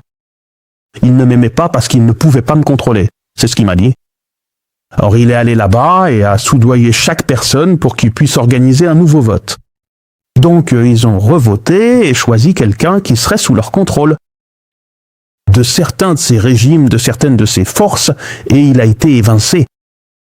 Est-ce la volonté du peuple syrien, ou bien celle de quelqu'un d'autre qui a détourné cette révolution? Je suis sûr qu'il y avait des éléments de la révolution. Alors t'es défini. Ouais. Alors t'es l'Iran, t'es assis là, et tu regardes, tu te dis, ok, d'accord. Donc ces révolutionnaires qui sont très francs-maçons, s'ils sont contrôlés par les autres, ils arrivent. Parce que, écoute, j'étais à Washington à ce moment-là, Ouais. et j'ai vu quelqu'un qui parlait au nom de la Révolution au Congrès, disant aux membres du Congrès, prenez le plateau du Golan, faites juste tomber Bachar. Bon, On peut arguer qu'il ne s'agit que de rhétorique et que c'est acceptable. Mais je le répète, je ne défends rien, je vous dis simplement que vous devrez prendre des décisions. Dois-je aller ici ou là-bas? d'accord. L'essentiel est donc qu'il s'agit d'une décision rationnelle. Il pourrait s'agir d'une erreur. Je peux me tromper? Dis pas que c'est bien romain. Personne ne dit que c'était une décision irrationnelle. Je dis même pas que c'était purement sexuel. Sectaire, on a peut-être utilisé une rhétorique sectaire, mais elle a été utilisée par de nombreux camps, n'est-ce pas? L'important n'est pas cela. L'important, c'est que l'Iran a commis des crimes horribles en Syrie et a tué des dizaines de milliers, voire des centaines de milliers de personnes. C'est le Hezbollah. Je crois pas que cela ait été établi. De façon concluante, pense que c'est la revendication de l'opposition, que je ne vais pas nier, mais que je n'accepterai pas facilement. Je vais devoir examiner les données. Pourquoi est-ce que je dis ça? Parce que j'entends aussi des Syriens. Je n'entends pas d'Iraniens. on a reçu plein de Syriens ici. Bien sûr, ils n'ont pas accepté ça. Mais nous savons que nous avons interviewé des Syriens ordinaires dans le cadre de cette émission. Qui a vu, qui a ressenti les effets violents des milices iraniennes et de leur manière d'agir, des milices irakiennes, du Hezbollah, les mercenaires iraniens et leurs méthodes. Je conteste pas que des atrocités aient eu lieu. J'ai écrit à ce sujet. Je condamne cela. Ce que je veux dire, c'est que, par exemple, les Iraniens ont commis des actes qui ont coûté des centaines de milliers de millions. Voilà ce qui, à mon avis, n'a pas été établi. Oui, des atrocités ont été commises. Il y a eu de très nombreux problèmes. Et les gens doivent en payer le prix. Comment faisons-nous? Établir cela. Comme on dit, vous savez, les Turcs ont tué 1,5 million d'Arméniens. Elle est établie par des commissions d'enquête lorsque des personnes n'ont aucun intérêt personnel dans cette affaire. La seule loyauté est envers les faits. Et je suis pour ça. Établissons cela. Et ensuite, si quelqu'un a commis une erreur, il doit en assumer les conséquences. Mais quand on fait des affirmations générales et qu'on pense que c'est exactement la vérité, vous savez, j'ai remis ça en question parce que j'ai demandé, vous savez, j'ai eu un Syrien un jour qui m'a dit « je t'aime, tu sais, et tout, mais j'ai un problème avec ça ». Et puis il a commencé à parler de ça. Et j'ai dit, et il me racontait une histoire tragique dans laquelle il disait « le Hezbollah a tué ce garçon en 17 ». J'ai dit « d'accord, comment sais-tu qu'il était du Hezbollah ?» Tu sais quelle a été sa réponse? Son accent était libanais. J'ai dit « d'accord, coup autre, c'est tout ». J'ai dit « parce que son accent était libanais ?» Ouais. T'as conclu que c'était le Hezbollah. C'est possible que ce soit le Hezbollah, mais c'est ça la base du raisonnement. Parce que d'une certaine manière, comme l'accent de la personne qui a tué l'enfant était libanais, il en a conclu que ça devait être. Donc je dis que parfois, on n'est pas rigoureux. Je dis, il faut juste être rigoureux. Mais tu sais, regarde ce qui se passe en Syrie aujourd'hui. Je veux dire, cette peur est bel et bien fondée. Parce que maintenant, il y a un complet, évidemment. Ce n'est pas le Acte. Que se passe-t-il ici? Non, écoutez, j'apprécie ça. Et je pense que nous aurons des opinions divergentes, peut-être sur le plan moral. Je veux dire, je pense, vous savez, hein. Je n'excuse aucune défaillance morale de la part d'aucun régime. Le régime iranien, comme tout autre régime, commet des erreurs. Quoi? Ce que je veux dire, c'est que nous devons vraiment l'examiner de manière très objective, plutôt que de nous laisser guider par nos émotions et nos convictions sectaires. Et je pense qu'il y en a beaucoup. Et je ne suis pas... j'ai rencontré des Iraniens qui sont très critiques. Ouais. Pas seulement au sein du régime. Ouais. On dit qu'on a mal géré la Syrie. Ouais. On aurait dû faire autrement, c'est pas grave. J'ai dit d'accord, je l'apprécie. Ouais. Mais ce que j'essaye de dire, c'est que parfois, on laisse les démons du sectarisme prendre le dessus sur nous. Ouais. Au lieu de chercher à comprendre, pour qu'on puisse arriver à des conclusions justes. Parce que, et si t'avais raison, et s'ils étaient vrais dans cette guerre, évidemment, j'aurais une approche complètement différente, non? Donc je ne vais pas m'engager sur cette voie, ce chemin, à moins de vérifier par moi-même. Si jamais ils ont agi par sectarisme, alors évidemment, je serais indigné. Donc je dois enquêter moi-même. Je dois explorer toutes les pistes pour en être sûr. Pourquoi ce qui s'est passé, Tillarié? S'il y a une manière rationnelle de le faire, pour comprendre et aussi distinguer le bien du mal, alors évidemment, moi, je veux le savoir. Mais s'il y a une autre interprétation, cela va m'emmener ailleurs. C'est pour ça que certaines personnes aujourd'hui disent, tu sais, il n'y a aucune différence entre le sionisme et les Iraniens, c'est tous les mêmes, qui s'entretuent. Eh bien, c'est une idée très dangereuse, bien sûr. Oui. Donc, je veux dire, si tu crois vraiment qu'ils t'en veulent parce que t'es sunnite ou que t'es ceci, alors évidemment, c'est la position que tu vas adopter. Et si vous aviez tort, ils ne le sont pas. Alors, où allons-nous mener notre propre projet? Je pense simplement que l'opposition entre les arguments rationnels et sectaires est un peu un argument fallacieux, avec tout le respect que je vous dois, hein. Docteur, Samy, ce n'est pas comme si l'Iran aurait pu le faire pour des raisons purement stratégiques. Là n'est pas la question. Il ne s'agit pas de savoir si c'était motivé par le sectarisme ou non, mais sauf. Mais je pense que la réalité est que, vous savez, quels que soient les chiffres, l'Iran a commis des crimes horribles et a soutenu un dictateur horrible. Et dans notre quête pour comprendre la réalité actuelle, Encore une fois, vous avancez une proposition que je voulais examiner. savoir J'aimerais que cela soit examiné parce que je ne vais pas le prendre pour acquis. Toutes ces choses, toutes ces associations en Europe, il s'avère que beaucoup d'entre elles sont liées à la CIA. n'est-ce pas? Donc je vais pas simplement prendre leur parole pour argent pour... Je veux voir par moi-même. J'ai vu certaines personnes qui semblaient très sincères et au final elles avaient des liens sionistes. Je peux pas accepter ça. Et en même temps, je vais pas non plus accepter l'autre point de vue. Ce que je dis, c'est qu'il faut examiner cela pour s'assurer que c'est bien ce que c'est. Mais aussi, notre compréhension du problème palestinien est erronée. Laissez-moi juste... Avis. C'est ça, oui. Je dis aux gens que la centralité de la question palestinienne n'a rien à voir avec la Palestine. Ce n'est pas une question de souffrance palestinienne. Je reconnais qu'en ce moment, les Syriens, les Libyens, les Soudanais, les Somaliens, les Irakiens, les Afghans et maintenant les Iraniens, tous ont plus souffert que les Palestiniens, à l'exception évidemment du génocide de ces dernières années. Donc la question palestinienne ne concerne pas la souffrance des Palestiniens. C'est même pas une question de la Palestine en tant que terre sainte, ou la terre des prophètes, et ainsi de suite. Ce n'est même pas à propos de ça. C'est à propos de la nature de l'ennemi. C'est là que la plupart des gens ne comprennent pas. La plupart des gens pensent « T'es en train de me dire que le sang palestinien est plus noble, plus honorable que le sang syrien, que le sang irakien. » Non, je dis pas ça du tout. Ce que je dis, c'est que nous devons donner la priorité à la confrontation du défi sioniste plus qu'à toute autre chose, à cause de la nature de l'ennemi.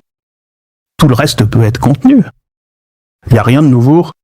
Mais les sionistes ici veulent avoir l'hégémonie. Ils veulent contrôler toute la région. Ils veulent détruire tout le monde ici. Et si nous ne nous unissons pas tous pour les affronter, ils finiront par l'emporter. Ils finiront par l'emporter. C'est ce qui se passe ici. C'est ça, le sens de dire que la Palestine est la question centrale de la Oumma musulmane. Si ça ne tenait qu'à moi, je n'appellerais pas ça la question palestinienne. Je l'appellerais la question israélienne. C'est la question israélienne qui constitue une menace pour la sécurité nationale de tout le monde. Donc je ne cherche pas à comparer la souffrance des Palestiniens. Non, ce n'est pas ça. Il s'agit de la centralité de la Palestine. Et s'il n'y avait pas eu les Palestiniens, ils seraient aujourd'hui dans toutes les capitales. C'est juste que les Palestiniens ont été plus résilients et plus résistants face à Israël. Et c'est pour ça qu'on a réussi à contenir la situation jusqu'à présent. Mais c'est la raison. Et je dis aux gens, les Palestiniens ne peuvent pas libérer la Palestine. Ils ne peuvent pas démanteler l'État sioniste tout seul. Et donc, tout le monde fait partie de la lutte. Donc, C'est ce qui lui confère le statut le plus élevé. Donc, quand j'ai deux principes, je dis toujours que la confrontation avec le sionisme a le statut le plus élevé. Est-ce que cela veut dire que certaines personnes vont en payer le prix? Oui. Est-ce que ça me rend heureux?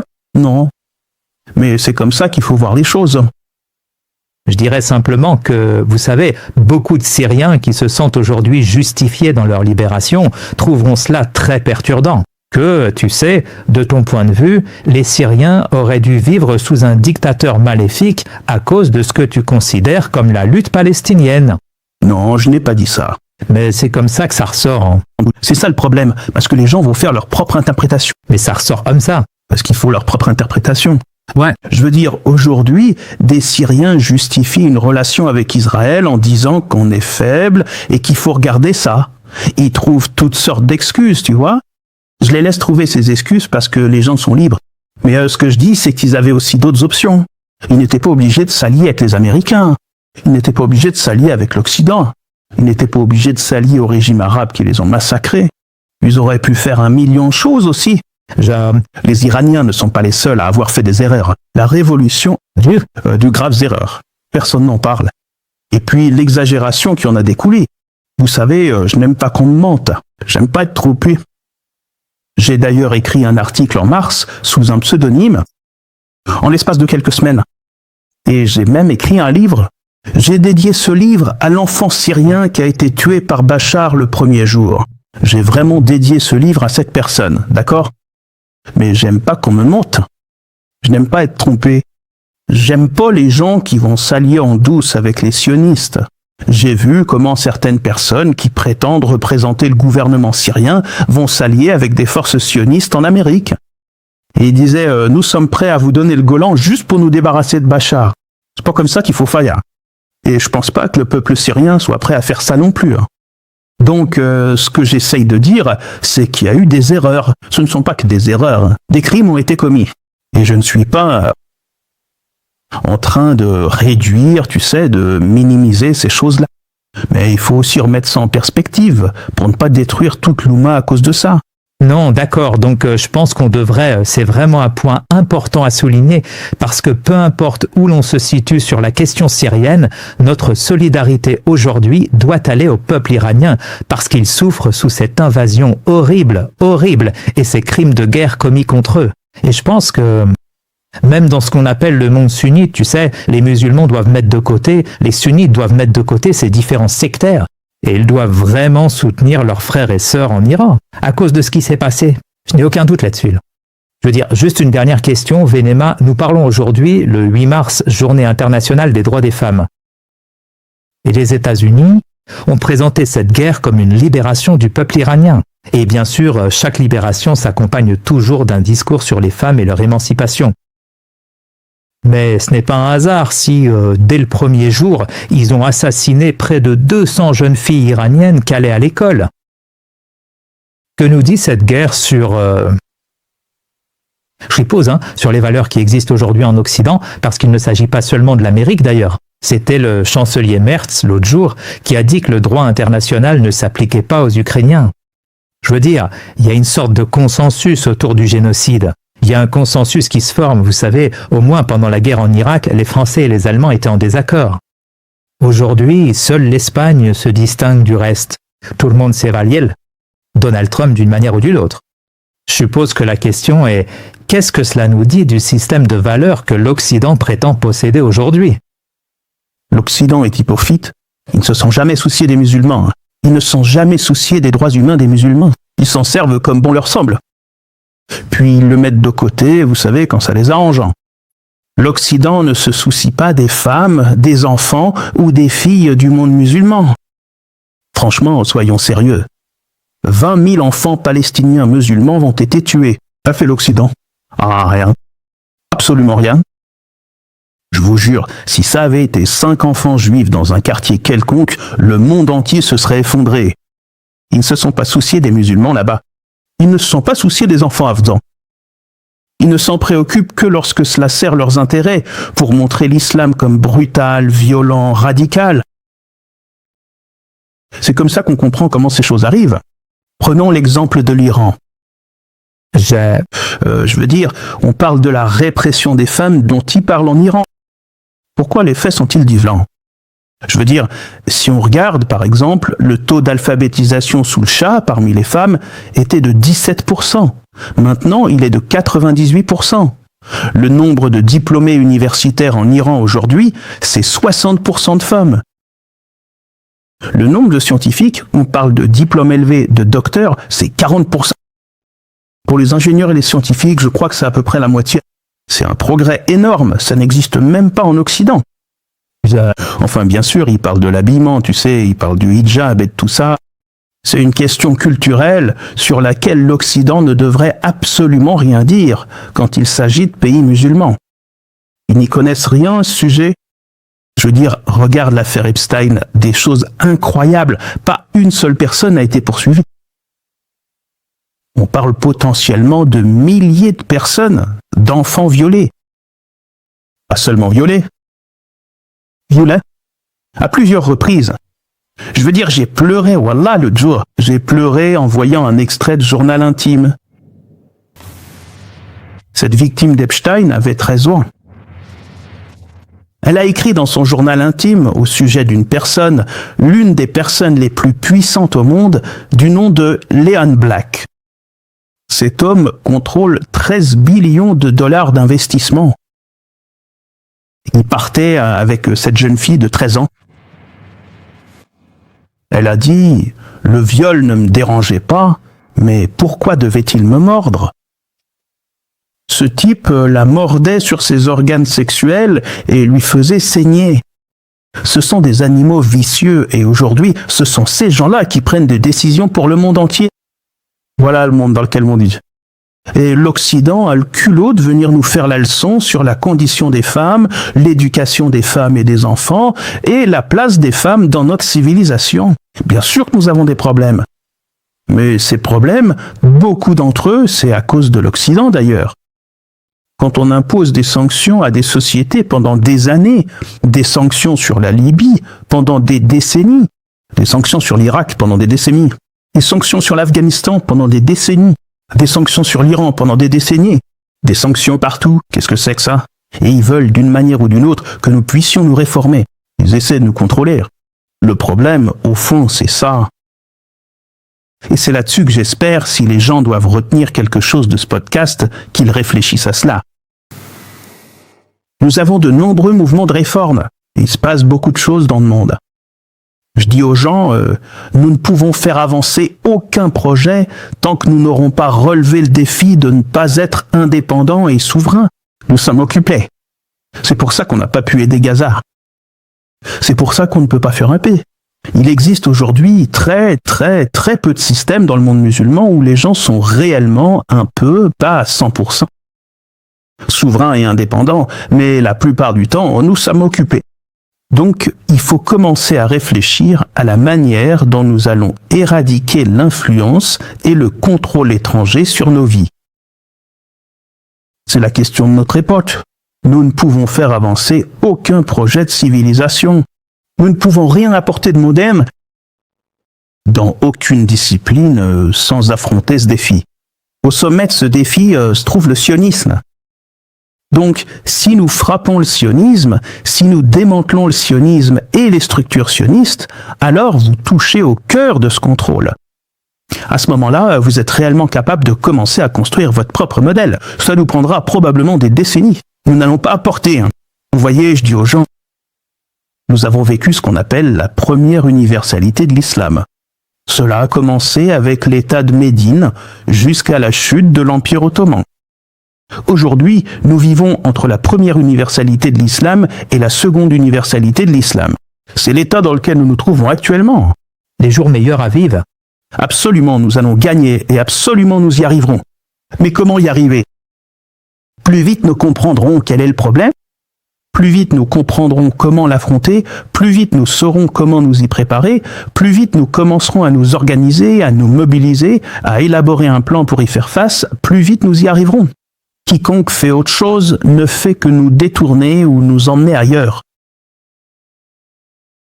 Ça ne nous aidera pas à atteindre notre objectif. Mais c'est là où nous en sommes aujourd'hui, et c'est là-dessus que nous devons nous concentrer. Et donc, quand on prend du recul pour évaluer les petites souffrances, est-ce qu'on avance ou est-ce qu'on recule sur cette voie qui doit nous mener à l'indépendance, à la souveraineté, à notre propre libération, à l'éradication de l'influence étrangère, au démantèlement de l'État sioniste? Docteur Samir Arian, la conversation a été très animée, mais machallah, il faut que je vous recontacte pour parler de ces aspects civilisationnels, car je trouve cela fascinant. Jazakallah khair. Merci beaucoup pour votre temps aujourd'hui. Merci. Assalamu alaikum. Vous êtes maintenant arrivé au terme de cette émission et le fait que vous soyez resté jusqu'à la toute fin me prouve que vous croyez vraiment en notre travail. Merci de considérer faire un don ponctuel ou de devenir membre en visitant thinkingmuslim.com/membership. Vos contributions vous donnent un accès exclusif aux coulisses ainsi que la possibilité de poser des questions à nos invités et de participer à des appels mensuels avec moi-même, mon équipe et nos invités comme Sami Handi. Jazakallah khair et gardez-nous dans vos doigts.